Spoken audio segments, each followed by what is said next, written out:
It is finally time for Game 3. Does it feel like Game 2 was eons ago? Hi, everybody. Good morning. Welcome into Undisputed. I'm Jen Hale here with Skip Bayless and Shannon Sharp. Guys, how are you today? Yeah, I can't wait to see how full of himself old Shannon Sharp is today. Front runner with his Celtics, but he's got this. It's a done deal. It's money in the bank. Can't wait. I sent the Tatum jersey out for dry cleaning. Really? Because I want that thing pristine tomorrow morning. Really? Well, it's been getting sweaty because he's been sweating it up because he's been missing a bunch of shots. Guess who's going to be sweating tomorrow morning? Really? Mm-hmm. Not me. Oh, yeah. Okay. Yep. Oh, you're talking real? Okay. Somebody's going to be sweating Diet Dew. You definitely not on Steph Curry and Tim Duncan, who we're about to talk about with humility, huh? Let's do that, shall we? Let's dive in, guys, because if I recall, you got 3 cases of dew on the line with no points. So it's going to be fun to watch. All right, Steph Curry obviously back in action tonight in Game 3 of the Finals. He looks for his 4th NBA title. Warriors head coach Steve Kerr spoke about the similarities he sees between Steph and actually one of Kerr's former Hall of Fame teammates from Kerr's playing career. Take a listen. I've said it many times, you've heard me say it, but Steph reminds me so much of Tim Duncan. You know, when I played with Timmy, there was the same vibe, this incredible, authentic humility and humor and joy behind the scenes.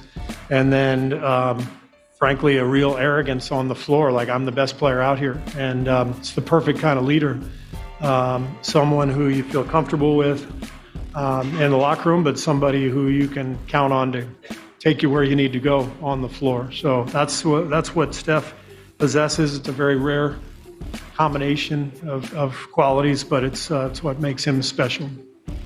Certainly was a winning combination for TD. Shannon, do you agree or disagree with Kerr's description of Steph? I can see the similarities off the court, Skip. We know Steph was a family man. Aisha, the kids, Riley, Skip. We remember when they first started being a playoff contending team, a championship winning team. Riley would take over the press conference. She was sitting on his laps and he was carrying on. And so that's how we knew Riley Curry, who's all grown up now. It's hard to believe that was a little kid, and all of a sudden she's like a real little lady herself now. Yep. Tim Duncan, although the kids didn't say a whole lot, you remember having them, they were sitting on his lap on the sidelines. They were in the press conference and when he was doing his after the game interviews. But Skip, on the court, they're totally different people. We've never seen a superstar celebrate like Steph Curry. We've never seen it. The shooting the shot and turning around, the shimmying, the carrying on and what he does. Tim Duncan was fundamentally sound. Tim Duncan with his shot, run back down the court, that was it. That's all you got from him, Skip. I mean, he was like, blah. But it goes to show you that Steph Curry deserves to be mentioned like a Tim Duncan, who is an all-time great superstar. He's in my top 10. But, Skip, I don't see the on-court similarities. I get it, the arrogance. Tim Duncan knew what he was. Going to battling Shaq, battling some of the all-time great bigs. And he was just, he was just Timmy. He got the name, the big fundamentals. There was no sauce. There was no secret sauce. There was no Jordan flying through the air, the tongue hanging out. There was none of that. Steph Curry, Skip, is put it like this. Let's just say they're cakes. If they're a cake, Tim Duncan is a bundt cake. Steph Curry is a 7-layer ganache. He is I don't know a ganache. Well, yeah, I mean, you can call your brother and ask you about ganache. He's whipped cream. He's sauce. He's all these things. Tim Duncan was none of that. Now, I get like Steve Kerr would know Timmy, but I didn't see it. Now, maybe Timmy was doing things that obviously they didn't cover. They covered the games, but Skip, everything Steph does. I mean, hell, we would never know if they didn't replay it that he had actually shot a shot and turned his back and ran up court because he knew it was good. All the shimmying and all the all that stuff. So, Skip, I get what Steve Kerr is saying about these guys off the court. They were both family men. They were both, they were great locker room, great leaders in the locker room, supremely confident. Multiple-time champ. Steph is the 3-time champ, 2-time MVP, 2-time scoring champ. He has an opportunity to book in. I won before KD, won with KD, I won after KD. Skip, Tim Duncan says, hey, I won with David Robinson. I won with Manu and Tony, and then at the end, I want another with Kawhi. So Skip, I kind of see the similarities. Tim Duncan career span, 19 years, won 5 titles. Obviously, Skip Bayless thinks he should have been 6-0 if it wasn't for. Think about that.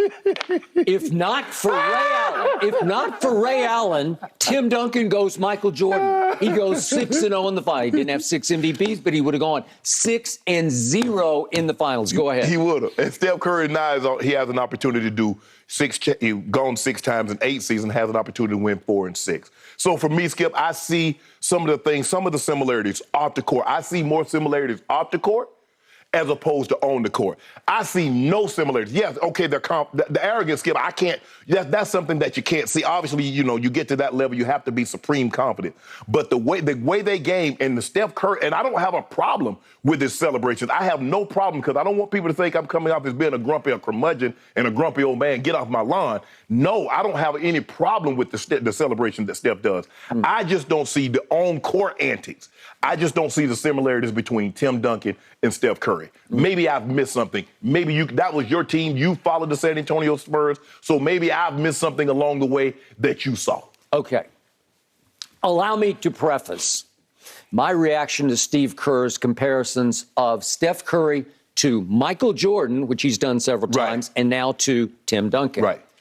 Allow me to preface by saying, I remind you, going into Steph's draft, I was all about Steph. The rest of the world was all about Blake Griffin, and yet my teams are at the University of Oklahoma, as you know, and Blake had gone back for his second year, which is unusual. It should tell you something. If you need to go back again, something might be amiss, right? He couldn't shoot a lick. He couldn't make a 1-foot shot when he was at OU. He might have liked college. Okay, maybe he liked college, but everybody was all about Blake Griffin as the number 1 overall. I said, no, that little guy at Davidson, you want to talk about a handle? You want to talk about a shooter? I'd never seen anything quite like that. So I preface all this with that. But I didn't see any of the arrogance in college whatsoever. Not a single shred of any of the showboating hot doggery that you just described manifested itself at all at Davidson, even all the way into the NCAA. Went to the Elite Eight, almost knocked off Kansas. They almost knocked him off, and they should have knocked him off. Steph didn't get the last shot. I would have loved to see him take the last shot in that game and seen what would have happened. Okay, now back to this comparison. I am fascinated with Steve Kerr's discussion, with the depth with which he analyzes Steph, because we got this incredible, shocking sort of dichotomy of humble leader and supreme arrogance on the court. When have we ever seen that? It's almost like a split personality that Steph Curry has. Yet when you go Tim Duncan on me, I'll start with that one, you lose me, because I know all about Tim Duncan. I know so many people. I don't know Tim himself, but I've been around them so much, and I know so many people who lived with Tim Duncan, and they talk about the quiet power of leadership. And I don't get that from Steph off the floor, but I'm not in the locker room, so I don't know. But do you get quiet power? Because Tim's, he played like 7 feet. I think he's listed more 6'11", but he was a tall man. And a strong man, not a weight room strong man, just a naturally born strong man who played huge in the post. One of the greatest rim protectors I've ever seen. And one of the greatest undervalued great shot makers, because nobody cared about little 6-foot bank shots.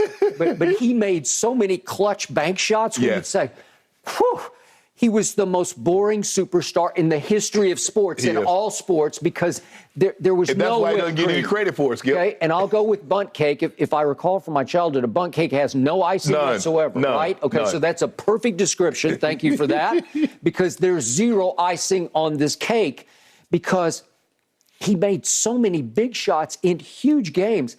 That night they went to Oklahoma City when I thought Oklahoma City was invincibly strong, and they had to go win a game at Oklahoma City to get to the finals, remember, against LeBron's Heat, to get revenge in 2014.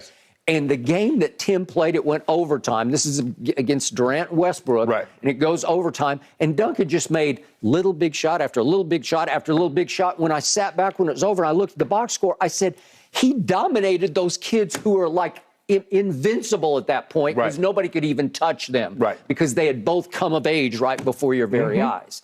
Okay, so now we're back to Tim Duncan off the court was such a rock for the Spurs that I don't get Steph as the rock of the team. Right. I don't even, it feels like Draymond is a little more of the leader than Steph is. Help me out here. That's what it seems like to me. Okay? But listen, trust me on this.